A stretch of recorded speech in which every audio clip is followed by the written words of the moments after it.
en transitionnant, je m'attendais vraiment à la violence, parce qu'on perçoit le monde des hommes comme un monde violent. Euh, et en fait, je me suis trompé dans le sens où cette violence-là, finalement, je la connaissais très bien, personne ne connaît mieux la violence des hommes que les femmes, les queers et les enfants, finalement. Mais j'ai découvert l'amour.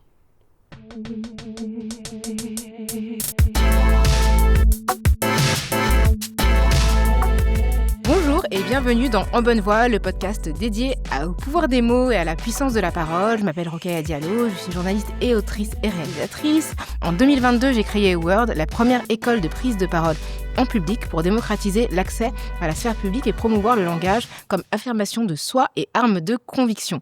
À ce micro, je reçois des personnalités qui ont fait de leur verbe ou de leur voix des outils de pouvoir, d'affirmation ou de création. Et aujourd'hui, mon invité est Océan, une voix multidimensionnelle. Salut Océan. Salut. Multidimensionnel. T'as vu J'adore. la présentation, ça te laisse la marge pour présenter ta personne Pour pleine. multidimensionner. Alors Océan, t'es comédien, chanteur, humoriste, réalisateur et tu joues ton spectacle L'Infiltré du 9 au 20 mars au Plateau Sauvage à Paris. Ouais. Jusque-là, c'est OK. C'est bon. Quoique je dis plus humoriste maintenant, mais Ah ouais plutôt quand même auteur. Ça devient... Auteur, Je OK. me dis à force, je suis plus auteur que le D'accord, c'est reste. ça. D'accord, Force oui, d'être en c'est vrai. chaussons chez moi en train d'écrire des trucs. Mais tu fais quand même rire sur scène. Ouais, je fais un peu des rires. Ouais, quand même. Mais pas que, mais pas que. Fait que tu fais plein de choses. Alors pour commencer, comment tu décrirais le timbre de ta voix ? Alors le timbre de ma voix, je dirais que malheureusement, comme beaucoup de mecs trans, il est métallique. J'ai donc pris la décision de changer de genre, de m'affirmer tel que je suis, un homme trans. Je précise homme trans et pas simplement homme, et bien sûr je ne parle que pour moi-même, parce que si je ne me suis jamais identifié aux femmes, je ne m'identifie pas non plus aux hommes cisgenres, qui ont toujours appréhendé le monde depuis leur corps, leur vie sociale, leur pénis de naissance et les privilèges que cela implique. Parce qu'en fait, c'est vrai que quand tu fais une transi comme je suis un homme trans, et donc j'ai pris la testostérone, voilà, et du coup ma voix a changé, elle a baissé évidemment, j'ai pas du tout la même voix qu'avant. Mais elle a une espèce de timbre un peu chelou qui fait que presque même nous, entre mecs trans, on peut se reconnaître à nos voix. C'est vrai ? Parce qu'il y a une espèce de, une espèce de brillance, il y a un truc qui est très particulier. Et même si on a des voix plus ou moins graves ou aiguës, mais il y a un petit timbre quand même, le petit timbre trans, qui est subtil, mais quand on le reconnaît, après on s'habitue. Et donc c'est une voix qui a changé, une voix qui a évolué et qui m'a fait du bien, parce que c'est vrai que c'est un des premiers trucs qui est lié comment on perçoit le genre de quelqu'un, c'est avec sa voix. D'ailleurs, on a tous des copines qui ont des voix graves et à qui on dit bonjour monsieur, tu vois, surtout quand elles ont fait la fête la veille. Donc c'est vraiment un truc qu'on a dans l'oreille. Et donc d'avoir cette voix qui change, pour moi c'était chouette, c'était important, même si j'ai complètement perdu mes compétences vocales, je dirais, parce qu'avant, en effet, j'étais chanteur, je le suis plus du tout aussi, parce que avec ma transition, j'ai perdu beaucoup mes repères, et je pensais juste que tout allait se décaler genre d'une octave, tu vois, j'ai la même aisance mais plus bas, et en fait non, j'ai perdu vachement d'aigus et tout. Bon, après je pense que j'avais fait un gros travail d'orthophonie et tout, ça aurait pu revenir, mais donc c'est une voix à laquelle j'ai aussi renoncé, parce que j'ai une voix moins puissante qu'avant. Et en même temps, comme je trouve qu'il faut sortir de la puissance, d'une certaine manière, en tout cas de la domination, il y a quelque chose que j'aime bien aussi dans ma voix un petit peu fragile, et qui est en 2 secondes, plus personne m'entend, et j'ai la voix pétée dès que je vais à un concert. Enfin, tu vois, j'ai vraiment une petite voix un peu chétive, mais que j'aime bien, que j'apprends à choyer. Donc tu dis que la testostérone a changé le timbre de ta voix, mais Ouais. est-ce que toi tu l'as travaillé en plus pour correspondre à certains canons ou pour correspondre à ton identité d'homme trans ? Enfin d'homme tout simplement. En fait, je l'ai travaillé pour pas trop la perdre sur scène. D'accord. Parce que surtout quand j'ai commencé la testo, j'étais sur scène à ce moment-là, et tout d'un coup j'avais la voix complètement pétée à peu près tous les soirs, quoi. Donc c'était plutôt pour garder un minimum de contrôle quand même sur mon geste vocal. Après, je pense que quand on commence sa transition, et d'ailleurs j'ai un espèce de moment bref, mais un espèce de sketch là-dessus, sur, tu sais, tous ces tous ces trans qui font le journal de la voix, tu sais, tu vas sur internet, si tu tapes trans, transition, et tout le monde là, bonjour, non, ça fait genre, bonjour, je suis à 1 semaine sous testostérone. Et puis tout le monde, et dès qu'ils ont commencé la testo, en 2 secondes, c'est là, bonjour, je suis à 2 mois sous testostérone. T'es là, frère, vraiment, non, on voit que tu triches là, arrête de faire ta grosse voix. Donc c'est un petit peu rigolo, et mignon et touchant évidemment.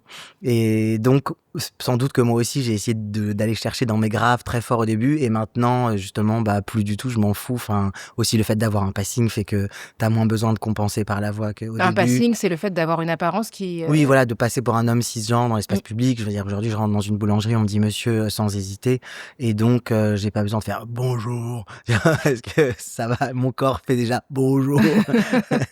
Mais voilà, donc ça peut être des choses que j'ai pu un peu exagérer à un moment, mais maintenant, voilà, je laisse ma voix telle qu'elle est. Et finalement, elle n'est pas si grave que ça, même s'il y a des hommes cisgenres qui ont des voix plus aiguës que moi aussi, donc voilà. Mais en tout cas, c'est mon identité, c'est cette voix-là qui m'est aussi tombée dessus finalement. Du coup, j'ai fait ma mue à 40 ans. Est-ce que tu dirais que tu as découvert ta voix à 40 ans? Bah, disons qu'avant, comme je chantais, c'était enfin, ma voix était au cœur de tout, puisqu'il fallait justement pas tomber malade, être en forme, bosser sa technique vocale, progresser en chant. Donc, j'ai toujours été, enfin, à la limite, je dirais que je suis presque moins obsédé par ma voix aujourd'hui, puisqu'à l'époque, c'était mon outil de travail. Et quand j'ai commencé en tant qu'artiste, j'étais chanteur quasiment uniquement. Après, j'ai commencé aussi à plus être comédien, etc. Mais au début, j'ai fait que de la musique. Et donc, tout tournait autour de ma voix. Et de l'inquiétude constante qu'elle me lâche. Voilà. En plus, j'avais eu des nodules, je m'étais fait opérer, donc j'ai fait beaucoup de cours de chant, d'orthophonie, de phoniatre. Enfin, donc franchement, c'était genre obsessionnel. Et finalement, en transitionnant, bon, j'ai été très à l'écoute de ce qui se passait quand elle a changé, et jusqu'à ce qu'elle se stabilise. Et maintenant qu'elle s'est stabilisée, je m'en préoccupe beaucoup moins. Et justement, j'ai pu me débarrasser de cette obsession autour de la voix. Mais c'est assez cool aussi. Et tu dis que tu as perdu en puissance, entre guillemets, parce que tu as moins de marge, en fait, Ouais. pour moduler ta voix. Ouais. Et en même temps, une voix qui est perçue comme masculine, une voix plus grave, c'est la voix de l'autorité. Ouais. Donc, est-ce que tu dirais que tu as gagné, ou qu'en tout cas, tu as investi un champ qui n'était pas forcément celui que tu pouvais investir auparavant, ou pas? Bah, ce qui est sûr, c'est que quand les gens me connaissent pas et que je suis perçu comme un homme cisgenre, la relation s'installe différemment, et il y a une écoute ou un respect que forcément qui est très différent. J'ose moi aussi plus d'invectiver les hommes, et j'ai beaucoup de plaisir à ça. L'autre fois, j'étais avec Penda, que tu connais aussi, Penda Diouf, qu'on adore. Dramaturge qu'on aime Ouais, beaucoup. dramaturge qu'on aime beaucoup, et que j'ai embarqué dans un atelier avec moi. Et on traversait pour aller à la gare, et puis il y a quelqu'un qui avance, bon bref, une voiture, et je lui hurle dessus au mec, tu vois, mais vraiment. Et puis elle me regardait comme ça va, tout. Non, mais je dis, mais tu sais, ça me fait tellement rire de faire le gars, quoi. Ouais, putain, qu'est-ce que tu fais? Tu fais quoi? Et je savais très bien qu'il allait rien se passer. Le mec, par ailleurs, avait 70 ans, donc j'étais pas non plus, les gars, en train de me mis en danger de... J'étais pas dans un énorme danger. J'étais pas, tu vois, je l'aurais peut-être pas fait avec un mec d'un mètre 90, jeune et super baraque. Mais là, du coup, et ça, c'est marrant, parce que crier, c'est vrai que quand tu cries quand t'es un homme, c'est perçu comme quelque chose de légitime immédiatement. Même si l'autre peut te répondre, t'insulter ou quoi, mais en vrai, c'est fou la différence de perception. Et donc, je dis pas, je crie pas sur tout le monde. Bon, il a vraiment, il avait fait un truc con. Mais c'est vrai que j'ai beaucoup de plaisir, parce que je ne me sens pas en danger. Ouais. Et je pense que quand t'es une femme ou perçue comme femme, crier sur un homme, même de 70 ans, voilà, en fait, tu sais que tu t'exposes quand même, voilà, à des représailles, quoi, immédiates, ou à être traité de folle ou d'hystérique, etc. Ouais. Donc ça, c'est assez intéressant, et c'est pour ça que voilà, je peux m'amuser avec ça. Mais en fait, je crois que ma socialisation, elle est tellement marquée aussi par mes habitudes d'éducation aussi de femme, que je souris beaucoup, je parle doucement, je dis merci. Donc en fait, je passe juste pour un mec hyper sympa. Et en fait, c'est là que tu vois à quel point les hommes cis, hétéros surtout, sont vraiment nuls. Parce qu'en fait, si t'es juste un tout petit peu bien élevé, tout le monde est en pamoison. Et à commencer par les femmes. Enfin, je veux dire, tu vois. Mais moi, je le fais. Je suis pas en train de faire un numéro de charme. Oui, C'est juste que t'as été je suis socialisé comme ça. socialisée comme ça. Donc, je m'excuse un peu, je souris, je dis bonjour. Enfin, si je fais la queue aux toilettes, je fais ces trucs de merde que font les meufs, en fait. Tu vois, genre, pardon, pourquoi tu veux pisser? T'as pissé, j'ai pissé, on va tous pisser. Tu es obligé de dire pardon à quelqu'un qui vient de faire pipi quand toi tu veux. Mais c'est des réflexes, tu vois. Mm. Et je vois que, tu vois, c'est genre, oh, tu vois, genre, je suscite l'impression d'être un chiot, un labrador, un bébé labrador, tu vois. Parce qu'on n'a pas l'habitude, en On fait. n'a Et pas que... l'habitude et que les ouais. mecs, en fait, font pas trop ça, Mm. globalement. Donc, ça, c'est toujours marrant. Et ça, je suis très content, justement, de surtout pas changer dans ce genre de comportement et juste d'être poli et bien élevé. Hein. Mais c'est vrai que quand t'es perçu comme un homme 6-7, c'est tout de suite, waouh, c'est dingue. C'est intéressant, ça. Ah, c'est fou. Comme les mêmes, en fait, les mêmes mots, bah, pour une femme, c'est considéré comme un acquis. En fait, une femme qui est Ouais, polie, qui est à la limite, enfin, c'est une femme c'est qui la ne le moindre des serait pas, qui choses. serait considérée comme Exactement. problématique, etc. Mais le fait que tu sois Ouais, juste courtois, ouais, etc., bah, c'est quelque chose de plus. ouais, Ouais, et donc, toi, tu as un métier enfin, où tu travailles les mots. Enfin, tu disais ouais. justement que tu étais auteur, etc. Quelle valeur tu donnes aux mots, justement, dans ton métier, sachant que tu es aussi assez engagé? Ben, alors, je dirais que évidemment les mots qu'on emploie sont très importants, mais ce qui est intéressant, je trouve, dans le parcours militant que j'ai pu avoir et qu'on est beaucoup à avoir, même si on se spécialise plus ou moins sur certains domaines, c'est que on est très attentif, je pense, quand on commence à militer au langage et à reprendre les autres. Alors quand t'es trans, c'est encore plus peut-être marqué que d'autres domaines parce que il y a vraiment la question du respect de la personne, de ses prénoms, pronoms, de comment tu genres la personne, des mots que t'emploies. Donc nous, on passe notre temps à faire de la pédagogie parce que en plus la transidentité est pas hyper bien connue, ou en tout cas si elle est connue, elle est de manière biaisée Mhm. avec beaucoup de stéréotypes, et donc apprendre aux gens à pas dire transsexuel, à pas dire elle quand ils parlent Donc, de à moi dire au transgenre passé, plutôt que à dire transsexuel, ouais. transgenre ou trans ou personne trans, pas dire le trans ou la trans, enfin c'est bizarre quoi, tu vois. Ouais, c'est une personne. Donc en fait, on est beaucoup là-dessus et aussi dans les mots que même nous, on emploie entre nous, en tant que militants, d'être toujours, voilà, de faire attention à pas dire mal, à pas employer des termes oppressifs et parfois de manière très obsessionnelle, tandis que, entre guillemets, le vrai monde, enfin le monde autour de nous est d'une violence folle et nous là, genre, on met des trigger warnings et tout. Et moi, je suis là, genre, mais pourquoi vous des trigger warnings? Est-ce que la vie nous a mis des trigger warnings? Bon, après, je Ouais, comprends la démarche de mettre, ouais, je ouais, dis pas qu'il c'est faut tout pas à le faire, fait... Ouais. mais c'est vrai que parfois, je suis là, genre, mais parfois, ça peut m'agacer aussi. Et donc, c'est quelque chose sur lequel j'ai pu bouger, dans le sens où je vais pas forcément reprendre à tout prix les gens. Mm.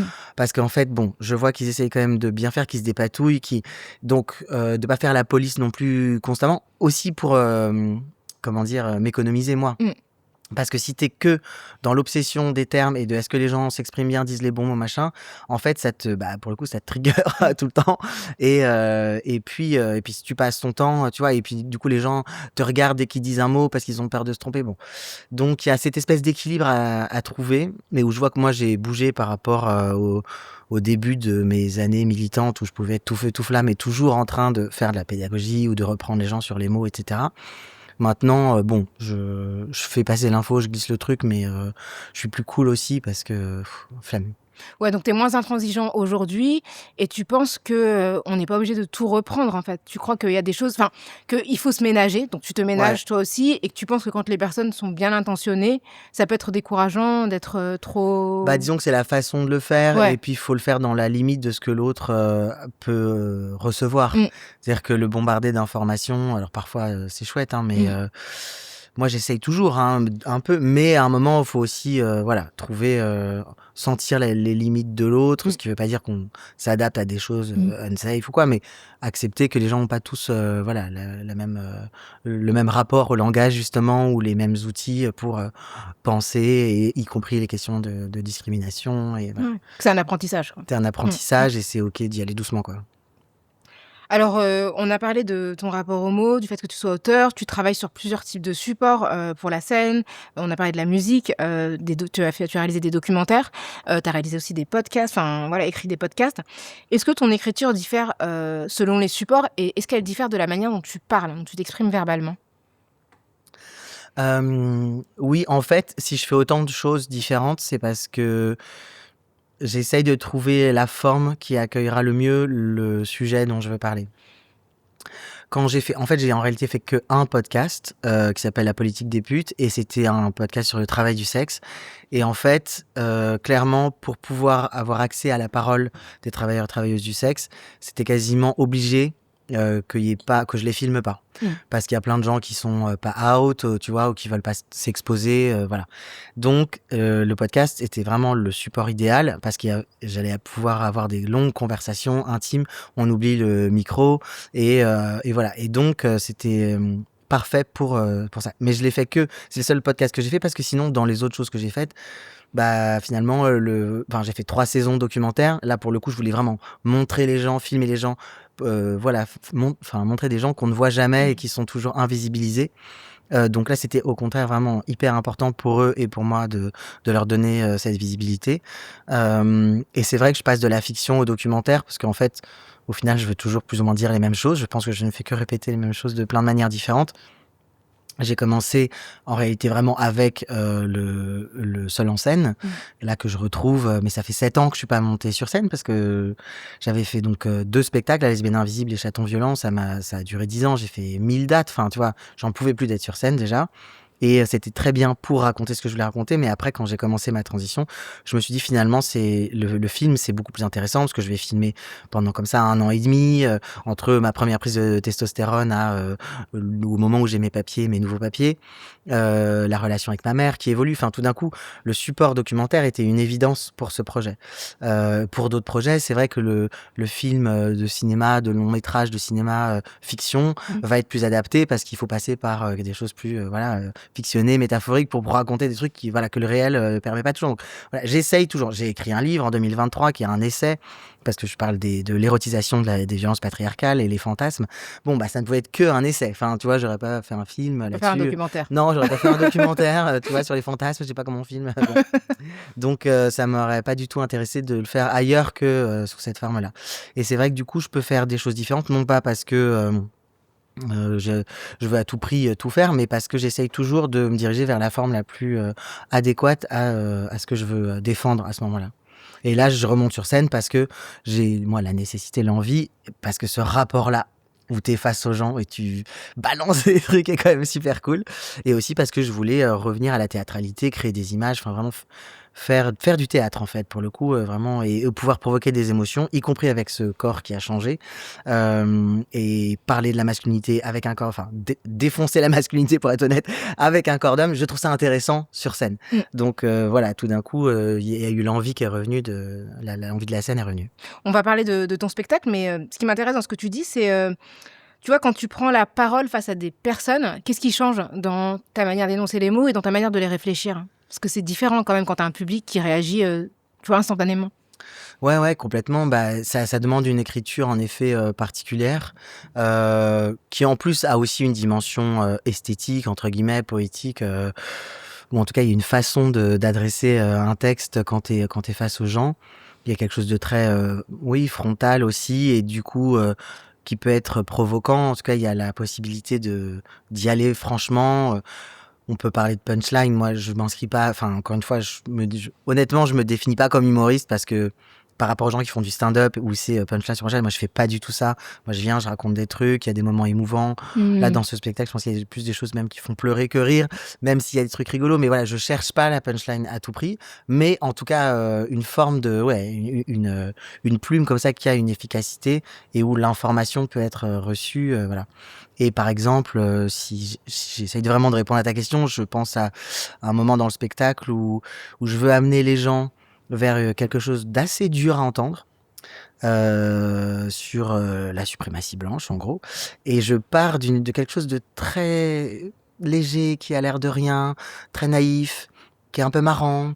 Et donc, je sais que je prends les gens par la main quand je fais ça. Je les emmène dans ma petite histoire et ils voient pas du tout le truc arriver.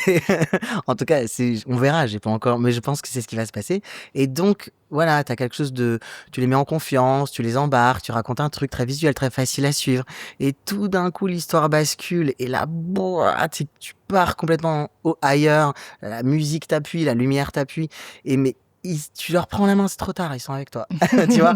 Et donc le théâtre, être devant les gens, c'est ce genre de choses, tu vois? C'est-à-dire qu'il y a des choses où tu manipules, entre guillemets, pas au mauvais sens du terme, mais en tout cas, tu essayes de créer un narratif qui fait que tu vas complètement embarquer les gens avec toi.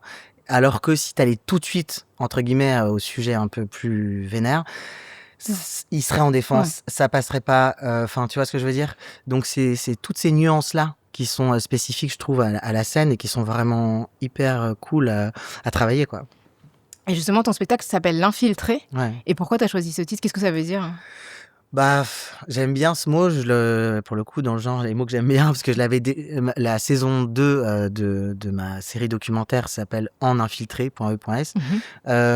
Mais c'est vrai qu'il y a toujours cette idée pour moi, d'être infiltré dans les espaces d'hommes cis non mixtes, parce que même si c'est des moments éphémères, parce que assez rapidement, si j'ai une vraie rencontre avec des hommes, enfin, je vais leur dire à un moment, tu vois, ils vont, enfin, tout simplement, les gens, moi, je suis out, donc si on me dit, tu fais quoi dans la vie, et qu'on me pose 3 questions, en 2 secondes, on sait que je suis trans. Donc, le truc dure jamais très longtemps. Par contre, les espaces comme je te disais, un moment dans la rue, la salle de sport, le vestiaire, tu vois, j'ai toujours l'impression d'être en infiltré.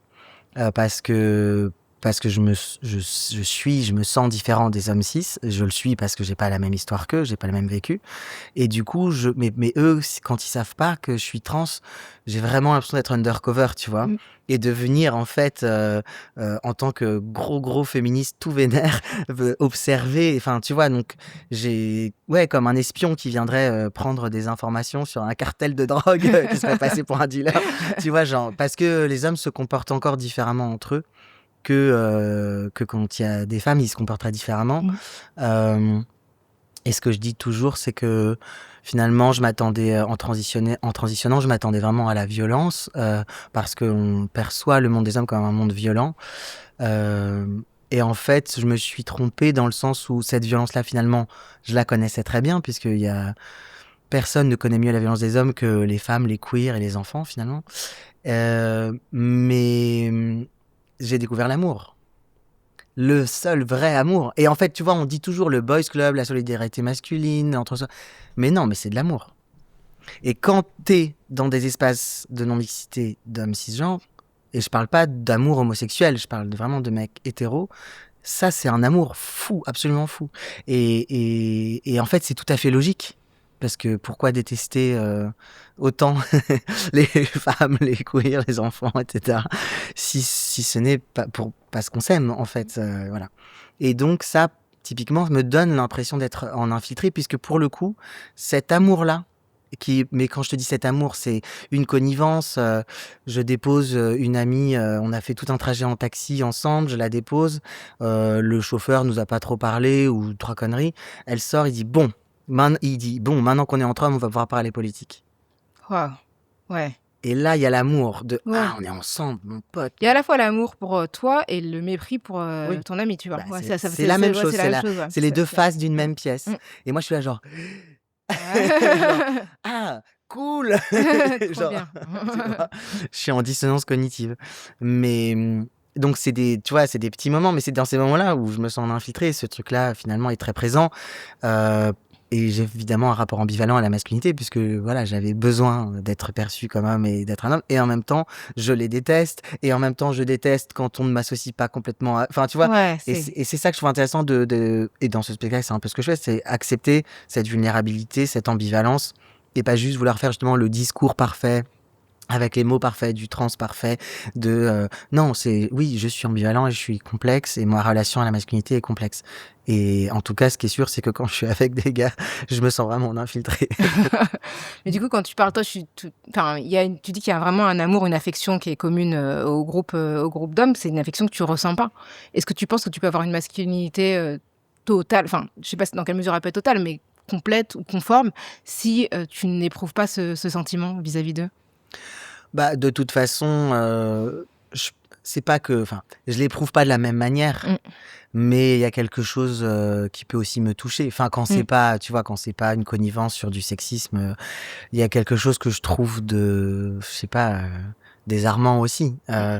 Donc j'aime les hommes aussi à ma manière, Mmh. enfin qui est bon, chargée, complexe, ambivalente et cetera, mais quelque chose qui m'intéresse en tout cas. Mmh.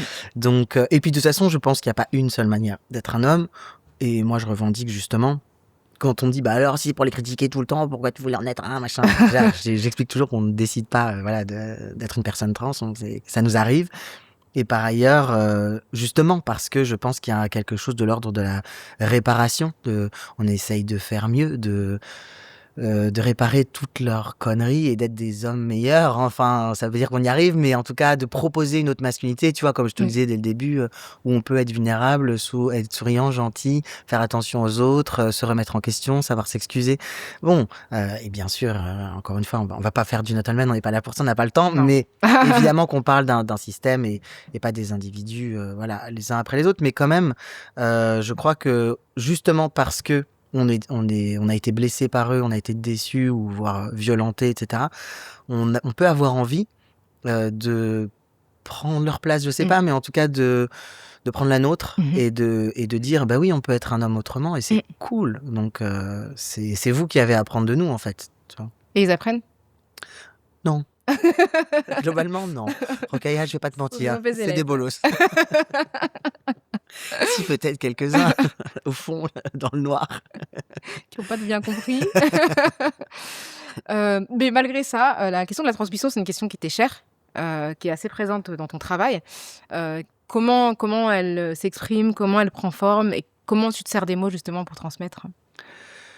Hem Ben, par exemple, c'est marrant parce que hier, donc j'ai mené des ateliers avec des jeunes, à Paris, à Strasbourg et à Toulon et à Strasbourg, il y avait des jeunes queers dans le groupe, enfin même une majorité de jeunes queers dans le groupe c'était des étudiants et il y a un jeune, garçon trans, qui m'a enfin moi j'ai écrit donc un texte, sur lequel il y a une chorégraphie. Bon, c'est un texte scandé sur une musique et je leur ai appris une chorégraphie pour que voilà, ils fassent, cette chorégraphie sur scène avec moi ou en tout cas je vais les filmer, ça sera retransmis. Bref, tout ça pour dire que ce jeune, m'a écrit, hier en me remerciant et en me disant: «Ben, ça m'a vraiment fait du bien de te rencontrer parce que du coup j'ai un modèle de quelqu'un d'adulte, de plus vieux et je me dis que, bah, déjà je vais pouvoir vieillir, pouvoir grandir, alors qu'avec mes potes, trans de mon âge, on a vraiment cette inquiétude, quoi. Est-ce qu'on va y arriver? Est-ce qu'on va survivre? Enfin, tu vois?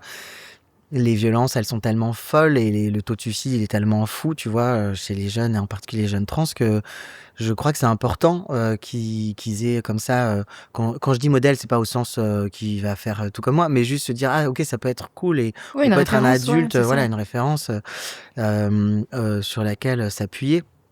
Et donc le fait juste d'écrire, ce texte qui parle d'un jeune garçon trans et de, entre guillemets, «prendre sa défense», en tout cas venir moi avec justement, ma stature d'adulte, de comédien, de personne qui est au plateau, de dire des choses très radicales au public, pour le protéger. J'aime bien aussi cet endroit-là qui est nouveau pour moi et alors après je me suis senti vieux, hein, quand j'ai eu le message, je me suis dit: «Ah ouais vraiment j'ai l'impression d'être papy, papy océan», mais c'est cool aussi, parce que c'est sûr que pour lui, je suis sûrement extrêmement vieux et je vois bien que, tu vois, par exemple, même après, le spectacle, il y a beaucoup de jeunes qui viennent avec leurs parents et j'ai leur âge Ouais. et donc ça, c'est nouveau pour moi. Mmh. Parce que je me retrouve face à des gens qui sont exactement de ma génération, qui ont les mêmes références que moi, qui même parfois sont un peu plus jeunes que moi et qui ont des mômes de 18-20 ans. Mmh. Et donc moi, ils m'écoutent. Ouais. Bah oui, parce que Ou tu vois, ils peuvent pas parce que les gamins, tu sais, on leur dit oui, toujours: tu «Mais peux les balader, tu sais ouais. pas, tu te trompes, tu vas Tu rien changer d'avis», vécu. comme si c'est la crise d'ado. Mmh. Pardon, tout le monde fait une crise d'ado, tout le monde ne veut pas transitionner, hein. Donc à un moment, faut quand même, C'est écouter clair. les signaux.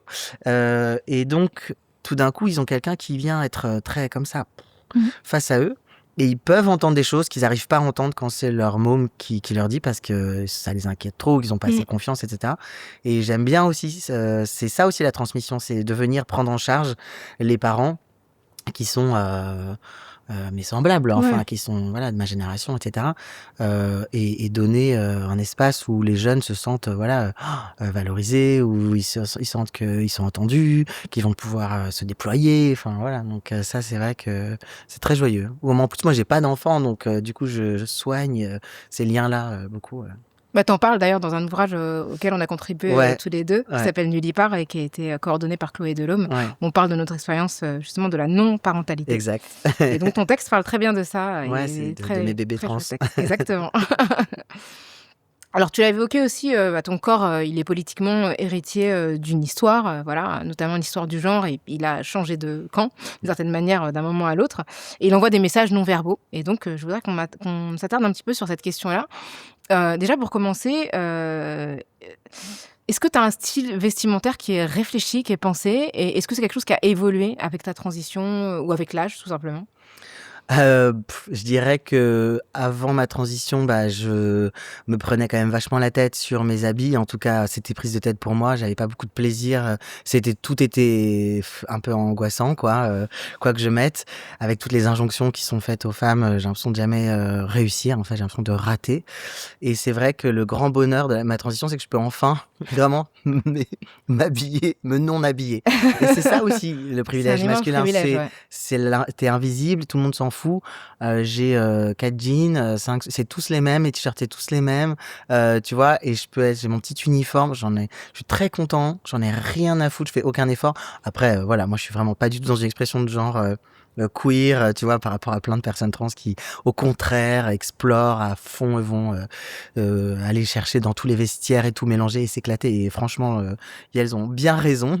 Moi, je suis super boring, mais en tout cas, c'était aussi, peut-être qu'un jour, je vais avoir à nouveau envie de m'éclater, avec les fringues, mais là, c'est juste, être, invisible et qu'on s'en foute et que moi, je puisse m'en foutre. Oh là là, quel bonheur! J'en ai encore pour quelques années à en profiter. Ouais, donc c'est un soulagement en C'est fait un finalement de plus soulagement. avoir à s'occuper de tout ça Ah ouais. et ça a pas d'impact sur la manière dont tu es perçue? Ça, je Enfin, tu pas l'impression que ça te coûte quoi d'avoir toujours le même type de vêtements? non. Non? Non, bah, mes proches me disent que quand même je pourrais faire plus d'efforts, mais je suis quand même pas très bien habillé. Mais Ça bon, va. C'est ça plus va. simple que, Oui, tu c'est vois? simple, Ouais, oui, c'est ça. voilà. Non, mais au sens bien habillé, au sens je mets pas des vestes, nin nin. Je pourrais, tu vois, je pourrais aller chercher des trucs stylés d'hommes, mais j'avoue que non, ça va de faire d'autres trucs que ça me va bien. Et même sur scène? Ben, sur scène, alors j'ai une costumière quand même, D'accord. heureusement, et mais je vois, je suis très impatient, ça me fait vite chier, voilà. Par contre, là, sur scène, il y a quand même, justement, il y a du drag, en fait, puisque je revisite mon enfance, donc je m'habille en petite fille, en jeune fille à un moment, donc Incroyable. je me remets en robe à un moment, et ça, je trouve ça vraiment cool et intéressant. Justement, la scène, c'est aussi ça. Pouvoir, vraiment venir, travailler la confusion, l'étonnement, le travestissement, les contre-indications, tu vois? Entre le vêtement et le corps, sur scène et ça prend tout son sens parce que du coup, tu racontes un truc et il y a un visuel, tu vois? Qui est déjà une information forte. Mmh. C'est et donc du coup, tu disais, bon, c'est une de mes questions, mais donc ton uniforme, c'est, toujours le même quand tu Ouais. te OK. Est-ce que tu as un talisman, un objet, fétiche? J'ai ma chaîne, ouais. Ah pardon, j'ai touché le micro. Ma chaîne OK, que que tu as ma femme toujours. m'a offert et que j'adore et j'aime bien avoir une chaîne comme ça. Trop bien. Et tu as un type de vêtement que tu mets pour impressionner quand même? Ou pour des occasions spéciales? Bah oui, j'ai, peut-être, un costard quoi, parce il faut quand même bien. Ouais. Mais ouais, c'est mon max. Est-ce qu'il y a une tenue qui t'a déjà trahi? Je sais pas ce que ça veut dire trahi. Qu'est-ce que tu entends par trahi? Plein de choses, soit elle t'a fait défaut, soit elle a envoyé une image de toi que tu voulais pas, soit, au contraire, enfin c'est, Ben, je dirais que par le passé, oui, disons, quand, tu vois, sur un truc que je trouve intéressant sur le vêtement ou l'expression de genre, c'est que je me suis rendu compte pareil après coup, que quand je jouais la lesbienne invisible. Mmh. J'avais été à fond dans une féminité. Oui, J'étais en robe sur scène, j'avais des petits talons, enfin, rouge à lèvres. du rouge à lèvres, des cheveux comme Mmh. ça, longs, lâchés et cetera et donc je me suis dit sur le moment que je faisais ça pour dire: «Bah, oui, il faut sortir des stéréotypes, il y a des lesbiennes féminines et cetera». Mais en fait, inconsciemment, mais ça, je m'en suis rendu compte qu'après, c'était une mise à l'abri.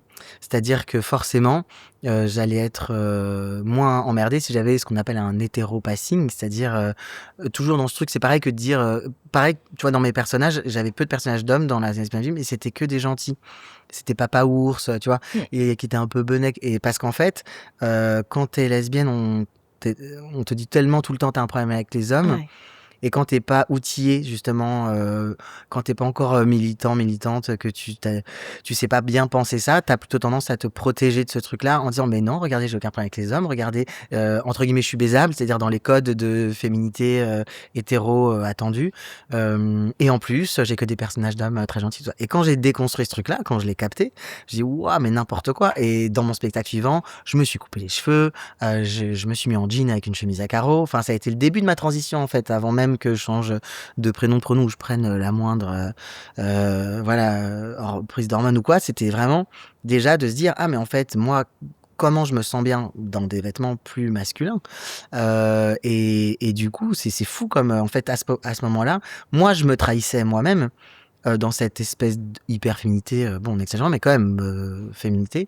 Mais je pense que c'était une stratégie de survie inconsciente pour être accepté aussi par les gens, le public, et que je sois pas stigmatisée en tant que lesbienne masculine. Et aujourd'hui, quand je vois ça, je me dis putain, j'avais vraiment du chemin à faire, mais en même temps, Il fallait faire ce chemin. il fallait le faire. Il fallait passer par là. Ça tombe pas du ciel. Hein, ça et puis s'apprend. c'était l'époque aussi, hein, c'était un autre C'était contexte l'époque. aussi. Et en fait, la lesbophobie est intériorisée, évidemment qu'elle existe, la transphobie est intériorisée, enfin, tu connais, hein, c'est pas parce qu'on est concerné qu'on n'a pas intégré voilà, C'est la clair. condescendance et voilà, Bien sûr. le racisme. Voilà. Ouais, absolument. Ah ouais, on a des cas, effectivement. Donc, on arrive sur la fin. Donc, j'ai quelques questions à te poser qui t'ont été communiquées. Donc, on va pas faire semblant. Discretos. Oui, je t'écoute. Attends, Alors, je me réponse concentre. spontanée Réponse qui viennent du cœur. spontanée.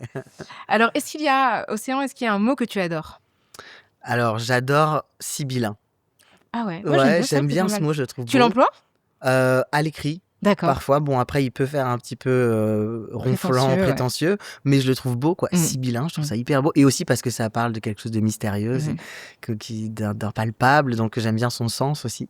Ouais. D'accord, très bien. Est-ce qu'il y a un mot que tu bannirais? Alors, il y a plutôt des gens que je bannirais déjà pour commencer, mais là, la liste est trop longue, on n'a pas le temps. Mais il y a un mot vraiment qui me dégoûte, c'est pustule. Pareil. Parce que... Il y a le pustule en lui-même qui est dégoûtant. Ouais, mais le mot, il ressemble. Il y a le pu dedans, tu vois déjà. Et le mot est dégoûtant et le sens, tout est horrible. On bannit. Est-ce qu'il y a un mot que tu n'as jamais osé dire? Alors, Rocaille, je suis blanc, donc j'ai le droit de dire tous les mots. Par définition, le monde m'appartient. Je suis un homme blanc maintenant, donc je peux te dire ma boucle d'oreille, c'est barré. Tellement elle est dégoûtée de ta blanchité. Elle a raison. Elle a quitté le projet. Je dis non, là, c'est trop pour moi. C'est clair. Pour ceux qui nous écoutent, j'avais une boucle d'oreille qui a sauté de mon oreille, qui est tombée par terre. Ouais, c'est ça. Quand j'ai dit que je pouvais dire tous les mots. Elle dit je suis un homme blanc, je peux dire ce que je veux. Ah, trop de privilèges. Donc tu peux dire ce que tu veux en fait, c'est ça. Ouais, y a pas, exactement. Est-ce que tu as un tic de langage? Je pense que j'en ai plusieurs, mais il peut m'arriver de dire beaucoup pour autant. Ok. Pour autant ou en réalité. D'accord. Ça va, c'est un peu assez élégant comme tic de langage. Ouais, ça va. Bon, j'en ai sûrement des moins. Mais en tout cas, ça prouve mon obsession à faire ça, tu vois, à donner du sens, à dire le réel. Ouais, c'est vrai, argumenter. Est-ce qu'il y a une citation qui t'accompagne ou qui te définit? Alors j'aime bien il est fini le temps où nous demandions aux hommes, fût-ce des militants révolutionnaires, la permission de nous révolter, de Monique Wittig. Ah waouh, c'est beau, très, hein. Ouais, c'est très très bien. C'est fou de dire qu'elle a dit ça il y a si longtemps et que c'est encore aussi pertinent. Mais c'est fou. Mais d'ailleurs, quand on relit La pensée straight, qui est un texte court, qui est un discours incroyable qu'elle avait fait, et elle dit, donc c'est ce fameux texte où elle dit les lesbiennes ne sont pas des femmes, parce qu'elle entend femme au sens d'une classe politique, classe dominée, etc. En fait, quand tu changes le mot lesbienne par trans, enfin, c'est tellement... Le texte, il est genre tout aussi... tu vois, accurate aujourd'hui, et c'est assez... elle était très visionnaire, Et tu vois, cette phrase, ça me parle beaucoup, même quand bien même je serais un homme aujourd'hui, mais tu vois, ce truc de toujours s'autoriser ou pas, tant que les hommes ne nous ont pas donné la validation, c'est un truc qui est difficile à défaire. Clairement. Ouais, en tout cas, et ça correspond à toutes les femmes marginalisées d'une certaine manière. Ouais, Hein. exact. Est-ce qu'il y a un discours qui t'a marqué? Alors il y a un discours, bon il y en a évidemment, plein, mais il y en a un qui m'a vraiment, interpellée, c'est, «Je suis un monstre» qui vous parle de Preciado. Mm.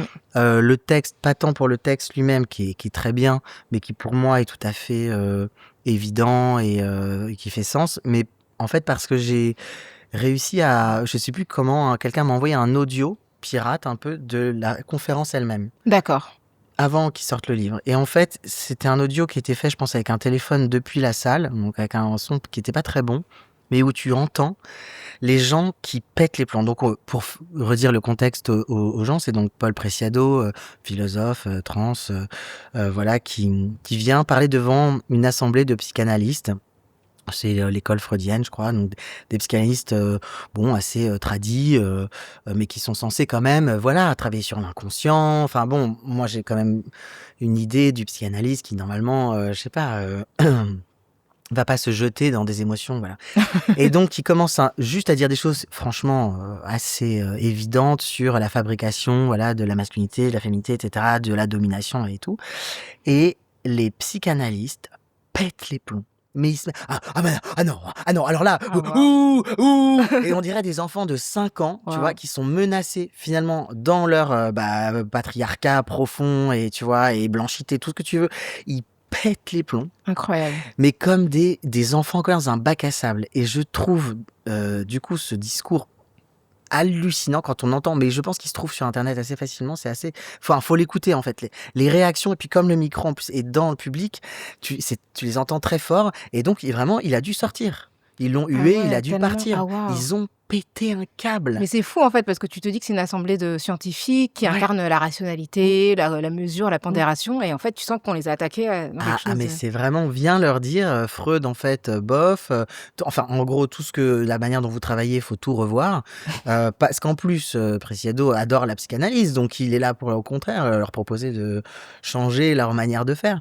Et je trouve que ça c'est vraiment édifiant. Tu dis ça devait être 90% pour le coup d'hommes, blancs, tu vois, Mm. cis, hétéros Ouais. bien. Alors, mais L'image du pouvoir, quoi. l'image du pouvoir, et qui vraiment qui pète un câble parce que tout d'un coup, il y a une personne queer, un peu intelligente qui vient leur dire 2-3 trucs. Faut pas grand-chose pour les déstabiliser. Ouais, exactement, finalement. Ça fait peur. Est-ce qu'il y a un mot qui t'a déjà blessé? Ça, il y a eu sûrement plein d'insultes qui m'ont blessée, mais j'avoue que le mademoiselle, vraiment, a toujours été un truc, ouais, alors blessé, c'est peut-être un peu fort, mais qui m'a mis mal à l'aise pour le coup. Parce qu'il y a le féminin, il y a l'infantilisation, il y a en même temps quelque chose de la sexualisation, tu vois, avec un mot comme ça. Enfin, c'est vraiment un mot, je trouve, qu'on pourrait bien bannir, celui-là aussi. Ouais, il faut, hein. Il Je faut, pense hein. que Pas que sur les formulaires ouais, c'est ça, administratifs, parce qu'ils exactement. racontent ça aussi, Bien genre, sûr. ah, t'es pas marié, enfin, tu Ouais, vois, donc complètement. tout ce truc de la disponibilité. Enfin, il y a une tension pédocriminelle, en fait, je trouve, dans le mot, qui m'a toujours un peu deg, et ouais, il mérite d'être banni lui aussi. Avec Très, Pustule. ouais, c'est On ça. le jette, on le Pustule et jette. mademoiselle. On va envoyer cette liste à l'Académie française sans autre explication. Ouais, exactement. Est-ce qu'il y a un mot qui t'a libéré? Alors, c'est peut-être pas un mot, mais deux, mais amour révolutionnaire. Ah, Ouais, ok. j'aime bien l'idée d'associer l'amour et la révolution. Ça fait sens. Et c'est vrai que c'est un peu ma ligne. Je me dis, ok, c'est à ça qu'il faut qu'on arrive, l'amour révolutionnaire. Il faut vraiment qu'on fasse la révolution, ça c'est sûr. Mais la révolution, c'est vraiment arriver à l'amour, enfin dire l'égalité, c'est l'amour profond aussi, où tout le monde puisse finalement retrouver sa dignité, les bourreaux comme les victimes. Enfin, c'est une révolution, ouais. Et c'est pas un truc bisounours, hein. Et l'amour, enfin, c'est la deuxième fois que tu l'évoques, t'en as parlé pour parler de l'amour des hommes entre eux et là du projet révolutionnaire. Est-ce que tu penses que c'est une notion qui est suffisamment investie en politique? Peut-être pas assez parce que en effet, comme l'empathie, enfin je veux dire oui, je pense qu'on peut aller plus loin. On peut aller plus loin, et finalement l'amour révolutionnaire, je dirais que bon, je vais faire sûrement hurler plein de gens, mais c'est le message christique qui est un message révolutionnaire, qui est Absolument. vraiment un message de sortir de la domination, etc. Donc je pense qu'on n'a pas fini de le travailler. Est-ce qu'il y a une phrase que tu te répètes avant d'agir? Ça va aller. Ok. Ça va aller, j'aime bien. C'est bien, c'est bien. C'est optimiste. Ouais, voilà, il faut. Est-ce qu'il y a une insulte que tu trouves belle ou drôle? Belle, non, mais j'aime bien raclure de bidet. Parce que tu sais, il y a eu tout ce truc aussi où ce moment on se disait: «Mais comment on fait pour trouver des insultes qui soient pas, tu Ouais. vois, oppressives et tout?» Et donc tout d'un coup on se dit: «Ah bah, tout ce qui a trait au caca finalement et aux chiottes» et raclure de bidet, j'avoue qu'elle est pas mal. Oui, Parce c'est que c'est très un peu à parlant. l'ancienne, bidet. Ouais, ouais. Est-ce qu'il y a un mot que tu voudrais ajouter au dictionnaire? Oui, le terme, je pense d'ailleurs qu'il finira par rentrer, j'espère en tout cas, c'est, sexisé, personne Ouais. sexisée. Il est très important pour moi, c'est, Juliette Drouard, qui l'a proposé, qui est en fait un mot qui répondait à racisé. Donc c'est, le fait de subir le sexisme, qui est intéressant parce que, pour moi, il permet enfin, c'est vraiment le groupe des personnes sexisées, un groupe dans lequel je peux m'identifier, plus que le groupe des hommes ou évidemment que le groupe des femmes, mais parce qu'en fait, subir le sexisme, c'est pas forcément être une femme. Un homme efféminé qui marche dans la rue, gay qu'il soit gay ou perçu comme gay, va, finalement, potentiellement vivre une agression parce que c'est le féminin qui est Mmh. attaqué. Donc en fait, le sexisme, voilà, moi, même si j'ai un passing, d'homme cis, là, à la seconde où on sait que je suis trans, je m'expose à des violences. Si je dois aller, me soigner, je m'expose enfin donc je suis une personne sexisée, mais ça me permet de bah, du coup, bah, je peux pas dire que je suis une femme franchement, mais pas non plus me mettre dans le groupe des hommes. Donc pour moi, c'est un mot qui est très juste parce que de la même manière qu'il y a des personnes qui sont, racisées, enfin, quelles que soient leurs Mmh. origines, voilà. C'est qu'est-ce que tu subis en fait? C'est la Ouais. réalité la réalité matérielle, Ouais, c'est plus heu, un processus qu'un qui statut, quoi. ouais, c'est ça qui permet de sortir aussi ce truc homme-femme qui pour moi n'a finalement plutôt aucun sens. C'est, matériellement, qu'est-ce que tu Ce que tu subis? Et si subis. tu subis le sexisme, alors tu es une personne sexisée et donc je trouve qu'il mérite complètement d'être dans le dictionnaire. Ouais, donc on doit ce terme à Juliette Drouard et le Ouais, mot de racisé à Colette Guillaumin. ouais, absolument. Est-ce que, il y a une voix que tu pourrais écouter en boucle? Bon, il y en a plein, mais Mmh. du coup, j'ai pensé plus à la musique, OK. et du coup à Janis Joplin qui a vraiment, hanté, toute mon adolescence avec cette voix que je pouvais écouter des heures et des heures et Nina Simone, par sa profondeur, à tous les niveaux, la beauté de sa voix et aussi de toute la tragédie de son vécu qu'on sent dans cette voix qui est complètement hypnotisante et que j'adore, quoi. Est-ce qu'il y a une voix qui t'impressionne?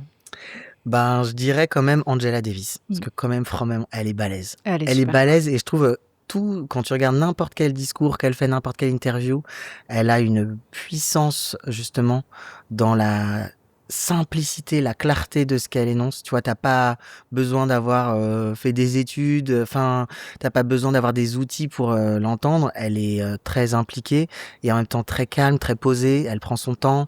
Et c'est un truc, enfin, que toi, tu connais mieux les États-Unis encore que moi, mais je trouve que les Américains ont déjà Mmh. quand même, ils s'expriment très bien. Mais elle, comme elle est très habitée en Mmh. plus, et justement, et tout ce qu'elle dit est tellement important, et sur la nécessité, voilà, enfin, de faire la lutte des classes, enfin, l'intersectionnalité, quoi. Mmh. Pour moi, elle incarne ça et elle l'a compris de manière, ouais, viscérale. Et j'avoue elle est quand même complètement ouf, hein, cette Elle est femme. incroyable, c'est Elle une est philosophe incroyable. et activiste américaine qui a été poursuivie par le FBI dans les années 70 et qui Qui a fait de la pense la question, prison, ouais. voilà, elle a failli être condamnée à mort et donc accusée de meurtre injustement et puis donc voilà, aujourd'hui, elle fait un peu des conférences partout dans le monde, elle écrit sur la question de la race, Ouais, de la classe.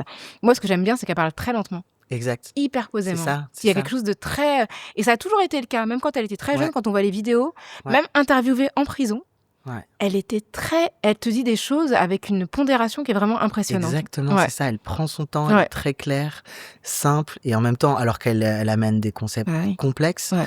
mais elle les dit tellement bien et simplement, Mmh. c'est parce que elle est alignée, en fait, Exactement. et c'est magnifique, quoi, de l'entendre. On est d'accord. Et pour finir, est-ce qu'il y a une voix qui t'a formée? Alors, je voulais pas vraiment, vraiment pas faire, le bon élève, mais j'ai été obligée de répondre au Kaya Diallo. Oh! Mais si, c'est Non. vrai. Tu sais pourquoi? Je vais être très honnête, parce qu'on s'est rencontrés quand même il y a longtemps. Moi, justement, je faisais mon spectacle à La Lesbienne Invisible, mais alors vraiment, le féminisme, je savais même pas ce que c'était. J'étais à l'intuition, quoi. Je me dis: «Oh, faut parler des lesbiennes, on n'en parle pas assez et tout». Et tu venu au spectacle et on s'est rencontrés, on a échangé et tu m'as vraiment, ouais, formée aux questions, à l'antiracisme, plein de choses et tu as été mon guide aussi parce que tu m'as présenté des gens ou fait découvrir d'autres personnes, mais c'est souvent passé par toi. Et toi aussi, je trouve que tu as une capacité à dire les choses, surtout dans des contextes parfois très violents médiatiquement et tout en gardant toujours ton calme, en étant toujours méga classe. Et c'est génial, donc merci. Oh merci, c'est trop gentil. Et ben, Ah, je je suis peux te sincère. dire que c'est réciproque parce que grâce à toi, grâce à des documentaires, j'ai énormément appris sur les transidentités notamment. Et en suivant ton parcours et ta trajectoire, vraiment, c'est vraiment bien ce que tu fais comme travail de vulgarisation parce que Merci. je me suis rendu compte de plein de biais que je pouvais avoir et vraiment, merci pour tout le monde. Bah, merci Donc, à toi. merci, ça me touche énormément. C'est sincère.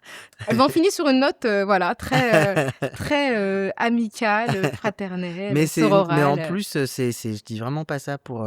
C'est C'est pas trop par bien. amitié, même si je t'adore et que t'es mon ami, mais parce que vraiment, je trouve justement dans la capacité à transmettre et à rendre des concepts complexes, voilà, de pouvoir aussi les amener simplement et de les faire comprendre comme ça, par l'émotion aussi, enfin tout. Tu vois, du coup, je bafouille maintenant, mais vraiment, enfin, ouais, t'es trop forte, quoi, donc c'est cool. Merci beaucoup. Bah, écoute, c'était toi qui étais interviewée, mais merci pour ce petit clin d'œil amical, hein, très touchant.